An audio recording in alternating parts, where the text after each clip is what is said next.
Welcome to Royal Daily Report, your trusted source for royal news and updates. For years, Meghan Markle's story has been covered in glamour, mystery, and the kind of quiet that makes people want to know more. But this time, the quiet was broken by someone no one expected. Samantha Markle, Meghan's own sister, finally came forward. She did not come with anger or gossip. She came with something far more powerful: the truth. She spoke about rumors that had been circulating for years. Rumors that Meghan may have had a hysterectomy when she was just 28 years old. A surgery that changes everything. A surgery that could completely rewrite the story of Archie, Lilibet, and every strange moment that left people confused and full of questions. Samantha did not shout. She did not make things bigger than they were. She simply said, "People need to look at the dates and the timeline. Nothing makes sense unless you know the truth." And just like that, a door opened. Behind it was a story about pregnancies that did not behave like normal pregnancies. Children who were kept far from the public eye. And a timeline that said something significant, but offered no real explanation.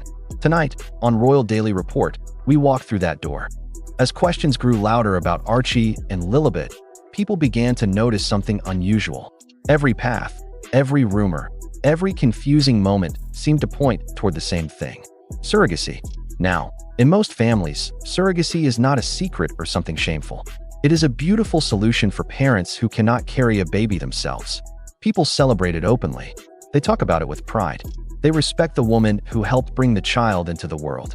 But Meghan was not just any woman, and her world was not just any world. Inside the royal family, bloodlines are treated like precious treasure. Everything is counted, tracked, and officially recorded. Who is born, to whom, how, and where, it all matters. Not just for tradition, but for who gets to stand next in line for the throne. If a royal child is not carried by the mother herself, very serious questions arise. Are they in the line of succession? Can they legally receive royal titles? Are they officially recognized as royal children under the law? For Meghan, whose entire public image had been built on glamour, rule-breaking, and being in control, admitting to surrogacy would be like showing a crack in a perfectly polished glass sculpture. And if Samantha Markle was right, if Meghan truly did have a hysterectomy at 28, then every pregnancy after that was not just private. It was physically impossible. That is when the rumor changed from casual talk into something deeply serious. The children may exist, but did Meghan actually give birth to them? That question became the center of the mystery, and the more people looked into it, the less the story made any sense. And here is where this story becomes truly extraordinary.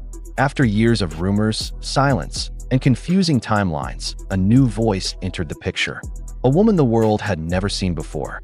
She calls herself DL. No blurred face, no disguise, no shaky, frightened voice. Just calm, clear, and direct. And her very first sentence changed everything. "I carried Archie, and I carried Lilibet." DL says she was not just a donor or a helper. She was the full surrogate, the woman who physically went through the pregnancies herself. While Meghan appeared in public with a baby bump, DL says that bump never belonged to Meghan. She says she was promised privacy and protection, but instead, she was treated like an object. "I wasn't treated like a mother," DL says. "I wasn't treated like a woman. I was treated like a container." And now she is done staying quiet. DL did not just come with a story. She came with proof. Appointment records, embryo implantation schedules, doctor signatures, medical progress notes, all with dates, all officially stamped, and all lining up almost perfectly with Meghan's public pregnancy announcements. These documents, which DL says came from a former worker at a Beverly Hills fertility clinic, matched the entire royal pregnancy timeline with striking accuracy. And she explained how it all started. Late 2018, the exact moment Harry and Meghan told the world they were expecting Archie. But according to DL, that pregnancy was happening inside her body, not Meghan's. And the more she explained, the private meetings, the thick contract, the extreme secrecy, the clearer the picture became. There were two stories running at the same time. One public, filled with happy photographs and stylish maternity clothes. One hidden, happening inside a clinic, inside DL's body. They ran side by side, and only one of them was real.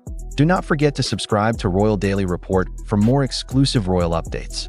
DL revealed the part of the story that no one had ever thought to examine: the actual medical timeline. She says she was contacted just weeks after the royal wedding. She was brought in through private entrances. She was handed a thick contract full of secrecy requirements and rules about staying completely anonymous. And she was placed inside a carefully managed medical program where every date, every appointment, and every procedure was tracked and controlled. Every step, she described, matched up with Meghan's public pregnancy journey. DL says the IVF cycle began before the public announcement was ever made. The implantation happened around the same time the royal press release went out. Her first trimester symptoms matched the timing of Meghan's first public baby bump appearance, and her due dates matched up with the reported births of both Archie and Lilibet. But here is the moment that hit the hardest. According to DL, the contract was specifically designed to erase her completely. No photographs, no legal claims, no voice. A real pregnancy happening in complete secrecy, while a different pregnancy was being shown to the world. One woman carrying the child, another woman appearing to be pregnant. Two stories, one truth. And for the very first time, DL was ready to say it out loud.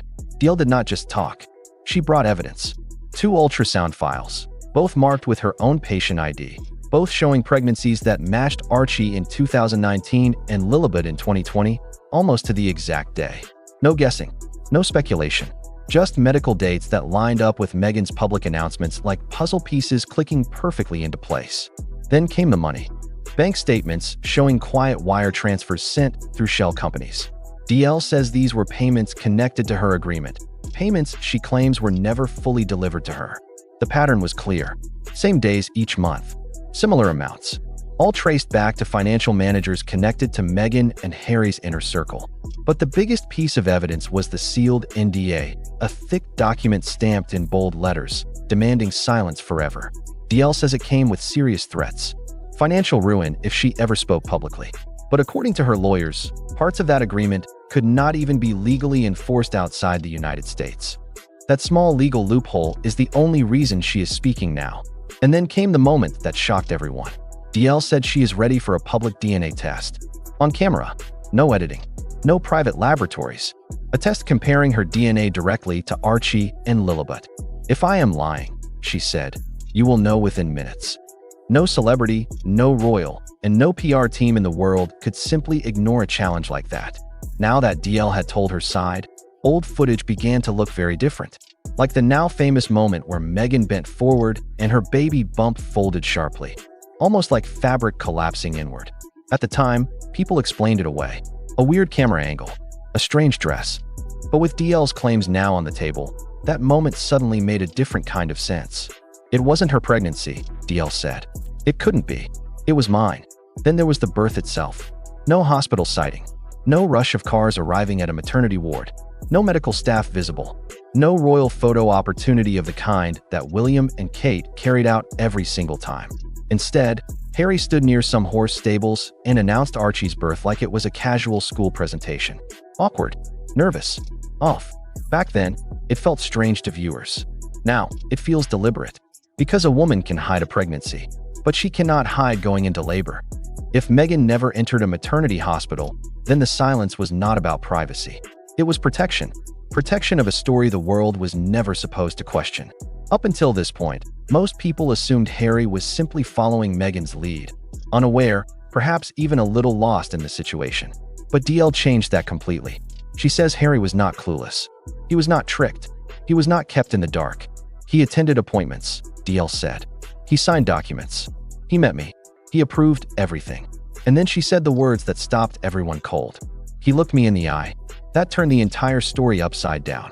Because if Harry was involved from day one, this was not Meghan's secret alone. It was their secret, shared, chosen, agreed upon together.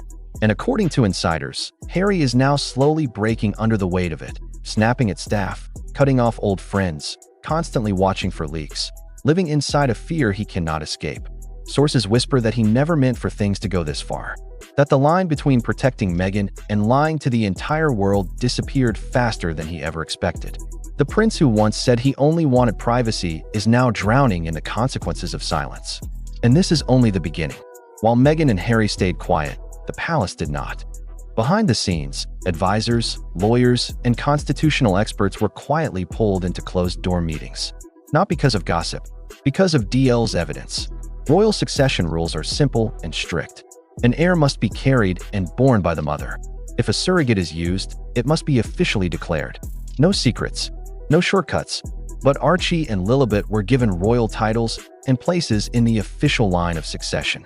If DL is telling the truth, then no surrogacy was ever formally declared.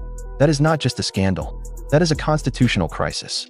A child's official status, a royal bloodline, and centuries of established law could all be called into question because of one hidden pregnancy arrangement.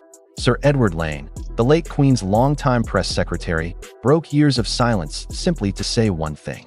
The danger is not the surrogacy. The danger is the lying.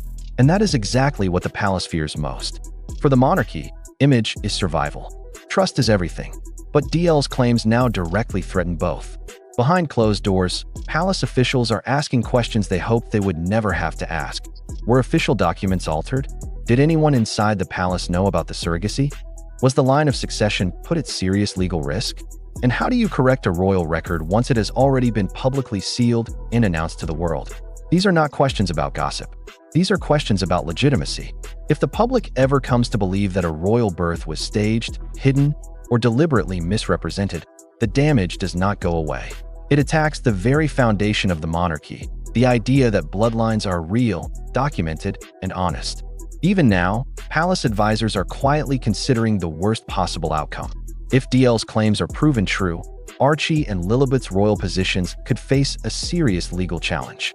Not because of who they are as people, but because of how they came into the world. The palace is not panicking publicly, but the silence around the issue feels heavy. The kind of heavy that means something is quietly breaking underneath. DL did not step forward to tell a sad personal story. She stepped forward to expose what she calls the truth. And she is not stopping. She has more documents ready, more interviews lined up, more media networks calling, more lawyers preparing official statements. And the biggest weapon she holds, the one Meghan and Harry simply cannot ignore, is her DNA challenge. No public relations spin, no palace statement, and no carefully planned distraction can erase the impact of a live DNA test. DL says she is prepared to do it on camera, with independent experts present and no editing of any kind. If I am lying, the world will know, she says. But if I am not, then they will have to explain everything. Meanwhile, Meghan's PR team is frozen. Harry is falling apart. And the palace is desperately trying to figure out how to contain a story that has already broken through the walls. DL was supposed to be a secret. Now she may be the most important and most consequential voice in the entire Sussex story. Every secret eventually breaks. This one is breaking in real time. DL's documents, the medical timeline, the ultrasound records, the financial trail, the NDA, the DNA challenge, Harry's involvement, Meghan's silence, the palace's quiet panic, the monarchy's centuries-old rules. All of these pieces are now colliding. And the outcome is no longer something anyone can control. If this story continues to grow, it will not end with a glossy magazine cover or a carefully staged television interview. It will end in a room with lawyers, sworn legal statements, and questions that no one will be able to walk away from. Because once a story reaches this level, there is no going back. The fairy tale is not simply fading. It is collapsing, and the next chapter will not be written by Meghan, Harry, or even the palace. It will be written by the truth itself. And the truth is already knocking loudly on the door. Thank you for watching Royal Daily Report. Subscribe now for the latest royal news and updates.